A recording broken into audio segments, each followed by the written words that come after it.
Hello everyone, आज आपण मस्त असे मूग डाळीचे खमंग पकोडे पाहणार आहोत. बाहेरून कुरकुरीत आणि आतून मऊ असलेले हे पकोडे तुम्ही चहा सोबत नक्की एन्जॉय करू शकता. इथे मी एक मोठा बाउल भरून मूग डाळ घेतलेली आहे आणि ती रात्रभर पाण्यात भिजवून घेतलेली आहे. आता ती एका मिक्सर जार मध्ये काढून घेऊयात. त्यामध्ये अर्धी वाटी मी पांढरे पोहे घेतलेले आहेत, कच्चे घेतलेले आहेत, तुम्ही भिजवून घेऊ शकता. त्यामध्ये 2-3 हिरव्या मिरच्या आणि 1 इंच आल्याचे तुकडे घालून घेऊयात आणि एक सॉफ्ट पेस्ट बनवून घेऊयात. थोडंसं पाणी ऍड करून कन्सिस्टन्सी ऍडजस्ट करूया. अशा पद्धतीने कन्सिस्टन्सी हवी, ना की जास्त पातळ आणि ना की जास्त घट्ट. तर आता हे एका बाउलमध्ये मी काढून घेत आहे.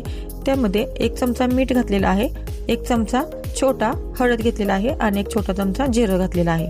तुम्ही तीळही घालू शकता, काही हरकत नाही. आता मस्त असं हे आपण हलवून घेऊयात, एकसारखं करून घेऊयात मिश्रण. आता एका कढईमध्ये तेल गरम करून घेऊयात आणि त्या तेलामध्ये छोटे छोटे चमच्याने पकोडे टाकून घेऊयात आणि मस्त असे क्रिस्पी होईपर्यंत भाजून घेऊयात. सुरुवातीला गॅस फुलच ठेवा, म्हणजे आपले पकोडे छान क्रिस्पी आणि क्रंची होतील. थोडं थोडं हलवून घेऊयात. मध्ये आधे थोडासा कलर चेंज झालेला दिसतोय तुम्हाला. आता इथे 5 ते 7 मिनिटांत मस्त आपले हे क्रिस्पी पकोडे बनवून रेडी आहेत. आता हे मस्तपैकी आपण काढून घेऊयात आणि थोडेसे थंड झाले की खायला घेऊयात. तर अशा पद्धतीने तुम्ही इन्स्टंट ब्रेकफास्ट प्रोटीनने भरलेला नक्की करू शकता.